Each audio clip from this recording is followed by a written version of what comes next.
Hello and welcome. It's time to wind down and get ready for bed. Let's make this a special time. A quiet moment just for you. To relax and get cozy before drifting off to sleep. First, find your favorite spot in your bed, where you feel the most comfortable and snug. Maybe you have a soft toy or a favorite blanket that makes you feel extra cozy. Let's make sure you're settled in just right.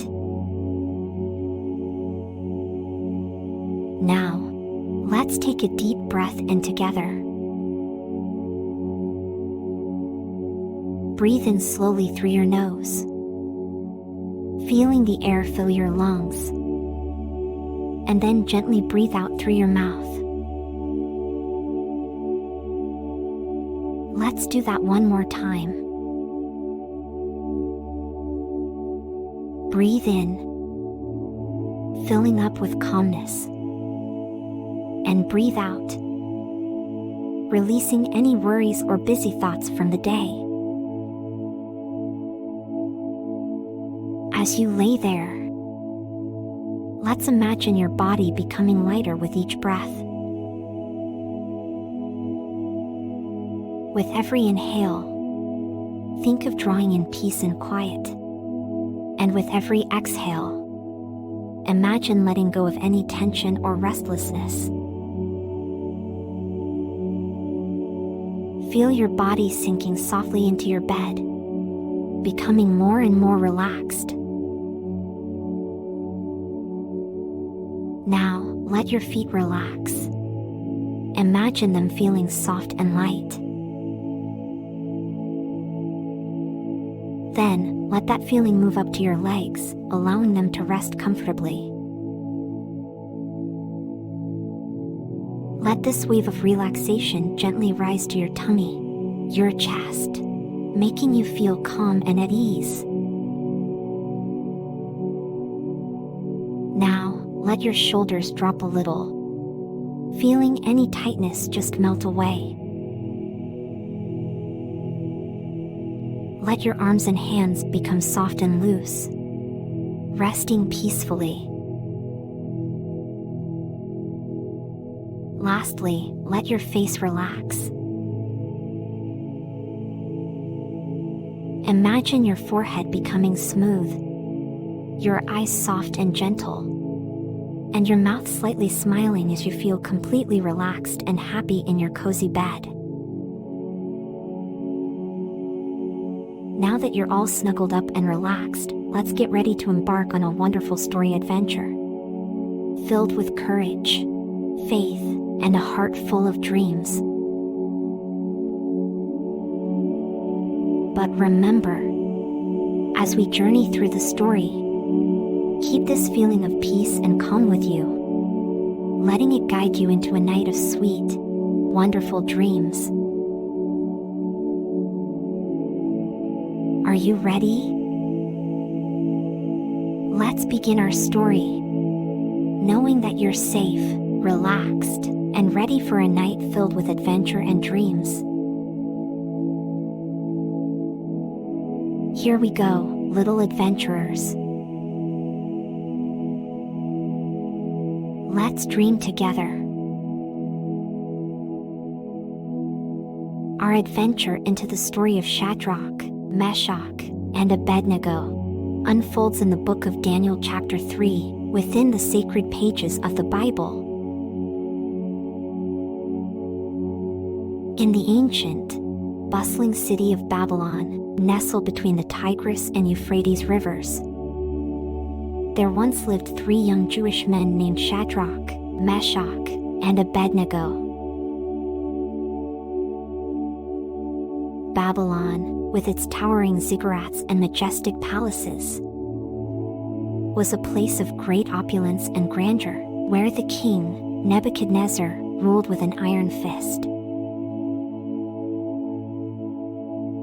It was a city of diverse cultures and languages, with merchants from distant lands peddling their wares in the busy marketplaces, and artisans crafting intricate treasures from gold and precious stones.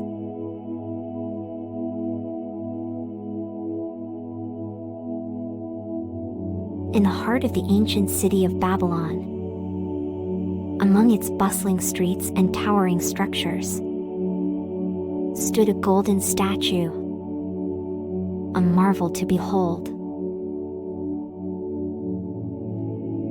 At a towering 90 feet tall, which is about as tall as 9 giraffes stacked on top of each other, it rose from the ground, its shimmering form a testament to the wealth and power of its creator, King Nebuchadnezzar. The statue was a sight to behold, a symbol of the king's might and the greatness of his kingdom. Its gleaming surface reflected the sunlight, casting a warm glow over the city, and its majestic form commanded the attention of all who beheld it.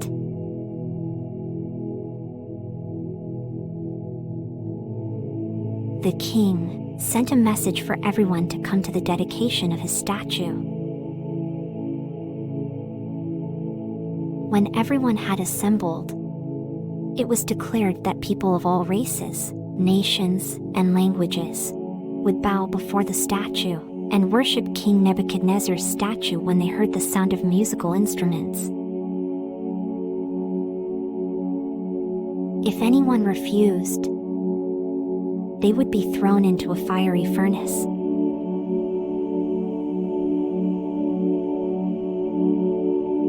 At the sound of the musical instruments, all the people bowed to the ground and worshipped. But Shadrach, Meshach, and Abednego did not, because they were Jewish and would only bow to the one true God. Some of the wise men of Babylon went to the king and told him that Shadrach, Meshach, and Abednego refused to bow to the statue.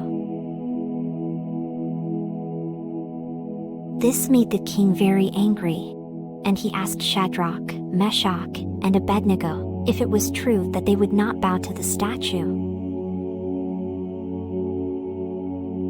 Then he said he would give them one more chance to bow down, and if they did not bow, they would be thrown into the fire.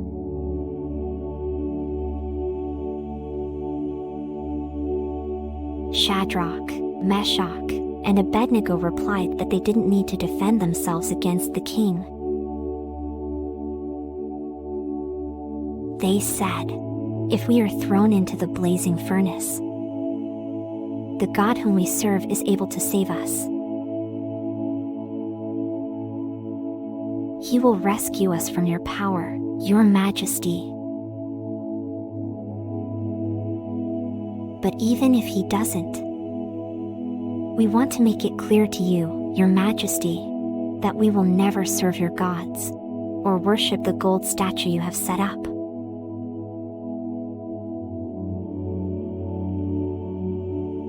The king was so angry with Shadrach, Meshach, and Abednego that he commanded the furnace to be heated 7 times hotter than usual. Then he ordered Shadrach, Meshach, and Abednego to be bound and thrown into the fire. The fire was so hot that it killed the soldiers that threw them in. So Shadrach, Meshach, and Abednego fell into the flames. But suddenly, the king jumped up and said to his advisors, "Didn't we tie up 3 men and throw them into the furnace?" The advisor said yes, but the king said, "Look, I see 4 men walking around the fire, and the 4th looks like a god." Then the king shouted to Shadrach, Meshach, and Abednego, "Come out." So Shadrach, Meshach, and Abednego stepped out of the fire, and everyone saw that the fire had not touched them. They didn't even smell of smoke.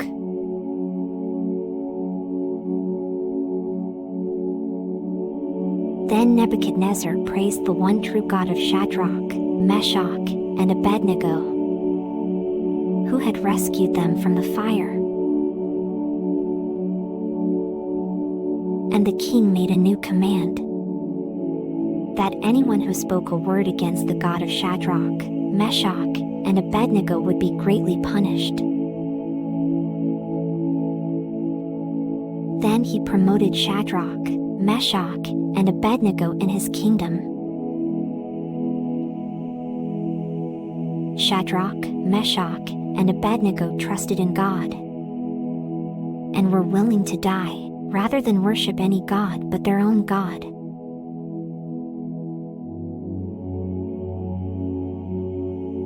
So kids, as you snuggle into your beds, remember the story of Shadrach, Meshach, and Abednego. It teaches us about trusting in God and standing up for what's right, even when it's hard. Like Shadrach, Meshach, and Abednego, you can be brave and strong, armed not with physical weapons, but with the power of faith and God's protective hand.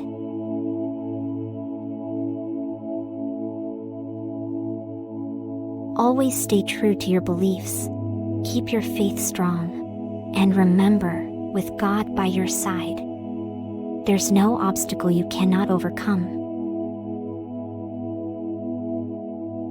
Now let's take a moment to reflect on the courage and faith that Shadrach, Meshach, and Abednego showed.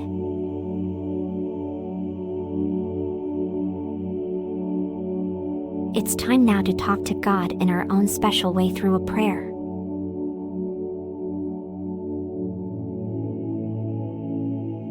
Close your eyes gently, and let's bring our hearts together in prayer. We'll ask God to help us apply the lessons we've learned from Shadrach, Meshach, and Abednego in our own lives. You can repeat after me silently in your heart or out loud if you prefer. Dear God,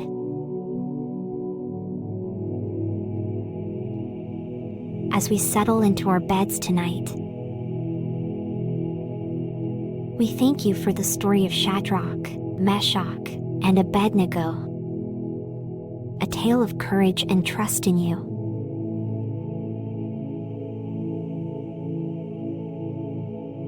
Please help us to be brave like them, facing our own challenges with faith and confidence.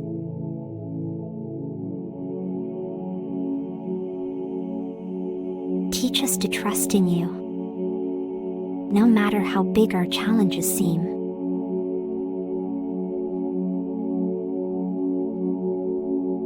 Give us strength to overcome obstacles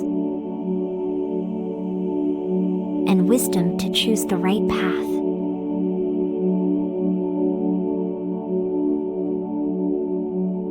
Help us to remember that with you by our side, we can face anything.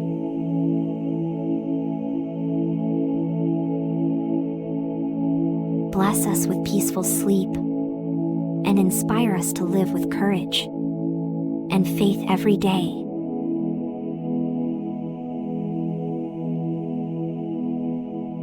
Amen.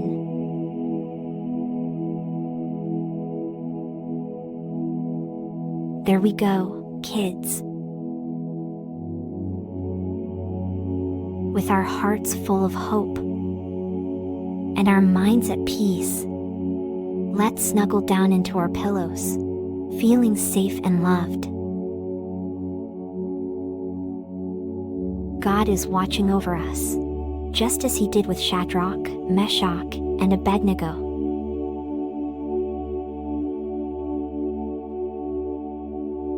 Good night, and may you have the sweetest dreams, filled with courage and adventures.